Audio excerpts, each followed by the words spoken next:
Hi again, everybody. I'm Bruce Vonderhaar. Welcome to JoplinGlobe.com and Take 10, a partnership between Joplin Schools and the Joplin Globe. We're talking Joplin Outlaws baseball again this week. Tyler and Zach are with me, a couple of Outlaw players. And Tyler, let's start with you and just talk about some of your background, where you play, your college baseball, and position, that kind of thing. I'm a junior from Denver, Colorado. I'm a left-handed pitcher. I play at Pittsburgh State University. Go Gorillas. Gotta love that here. Talk about being somewhat of a local guy, playing your ball in Pittsburgh and in the MIAA. This Mink League here, talk about the competition a little bit and what's your impressions of it been this summer. Well, it's a great league. It's nationally known. Everybody knows about the Mink League all over the states. Competition's been really tough so far. A lot of D1 guys, a lot of good baseball players, and it's been fun getting out here and mixing it up with them. Okay, Zach, what about you? Tell us a little bit about, you're from Kansas City. Tell us a little bit about your background a little bit. All right, I'm a junior. I played at Fort Scott Community College last year and had a pretty good season there. And now I'll be just going off to New York, playing at Binghamton University. It's about 2 hours west of New York City. So how did the whole recruiting process go for you as a junior college player? First you were recruited in high school and then again at the junior college level, and going all the way to the East Coast. What was that like for you, the whole recruiting process 2 years after you'd done it in high school? Well, I mean, to tell you the truth, it was kind of weird how I ended up there. One of my coaches knew one of the guys and kind of went from there, but my whole goal was to get out of the Midwest, so I kind of wanted to get something new and get some new atmosphere. Talk about your summer for the Outlaws. What's that been like for you, your personal experience? Summer's been pretty good. We have a really competitive ball, which was good. Yeah. I mean, getting to the D1 level next year is going to be good for the next step. So, I mean, I've loved it. It's been a good experience for me.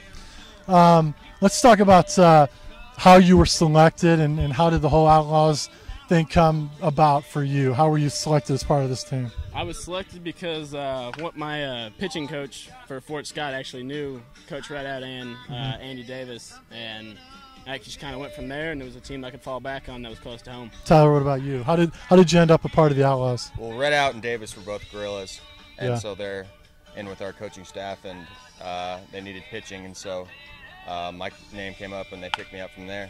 Talk about playing for Coach Beaver, because he's been there a long time. He's done a great job with the Gorilla program, and what's it like playing for him? It's definitely fun. I mean, the guy's been doing it for over 20 years. Yeah. And, started the program. At Pitt State, He did, and I mean, he knows a lot about the game, and he knows a lot about everything that goes into it, and we have fun out there with him. What about playing in the MIAA? The conference is very good. It's very good. Emporia State made it all the way to the national championship game this year. What's it like playing in that conference? It's tough. I mean, everybody thinks that Division II ball's a step below, but I don't think so at all. It's a really tough conference and with a lot of good players, and every game is a tough game, and with all our rivalries with Southern and everybody else, it makes it a lot of fun. Yeah. Zach, as a couple of pitchers here, what's going to be the big adjustment going from a JUCO level to a Division I level?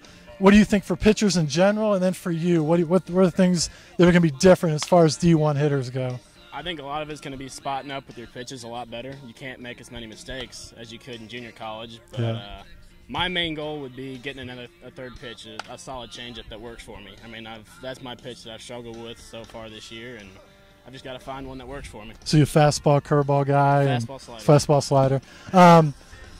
What about against wooden bats? Because this is a league exclusively wooden bats, and for pitchers, I would think that's a huge advantage for you guys.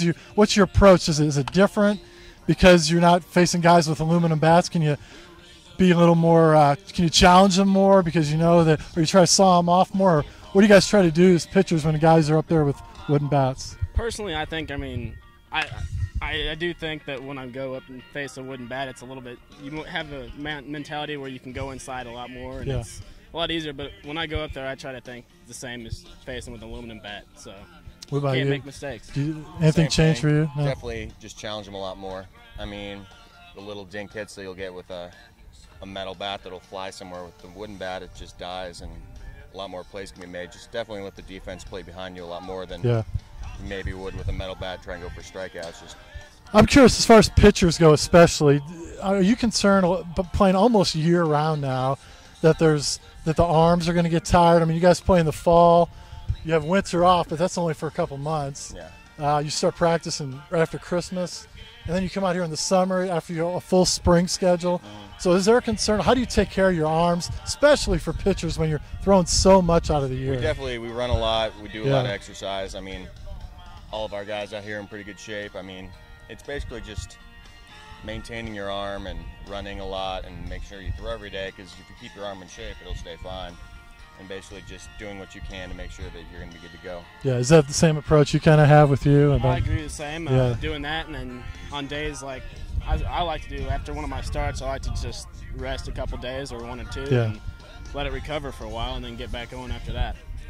What, you both guys starting pitchers for the Outlaws, or relief pitcher and starting pitcher? So I know the season's only a couple weeks left, but has there been an established rotation for the Outlaws, and have we kind of stuck to that, or what's been the pitching rotation? We kind like? of have a 6-man rotation, but the time that you actually pitch is kind of a coin flip. Yeah. I mean, there's a basic to it, but there's not really a set in stone rotation. And I'm sure the relief, you guys have kind of, your roles have been defined a little bit in the bullpen as well. Yeah, definitely. I mean, we all have a pretty good idea of when we're going to throw. We basically just rotate through guys, and everybody just works their next time. We talked a little bit about this before, but just what are your impressions of this Outlaw team? The first year, talk about the whole environment, the crowds, the new stadium. What's your impressions of it? If you have to give it an evaluation of the first year, how would you evaluate it? I think it's been awesome. I mean, we have a really good team, really good players. I mean, everybody's good guys. The fans have been awesome to us. A lot of great attendance, and the field's really nice, and we love being out here playing the game. Something you guys want to keep doing maybe in the future? And I wouldn't mind coming back, I'd say, especially after being on the East Coast for my whole spring. It would be good to come back home. Are you excited about going to New York? And I know, and when do you leave? What's your whole schedule? And I'm sure you don't get much time off from the Outlaws to college baseball either. I'm leaving probably mid to late August, and then we start school August 31st, so we'll start up right around then. Okay, and another year at Pitt State for you, and anxious to get back to Pittsburgh, Kansas, and get going with them. Definitely. I mean, we got a good squad coming in, it looks like, so should be able to do a little bit better than we did last year and post up some better numbers. Yeah, Pitt State's always got a good baseball program, and hope you guys get back up there in the top half of the conference. Good luck to both of you guys. Appreciate you guys coming by. Tyler and Zach, a couple of pitchers for the Joplin Outlaws, and good luck in New York and Pittsburgh, Kansas, and the rest of the summer as well. Thank you for watching Take 10, a partnership between Joplin Schools and the Joplin Globe. Thanks for watching. Talk to you again next week.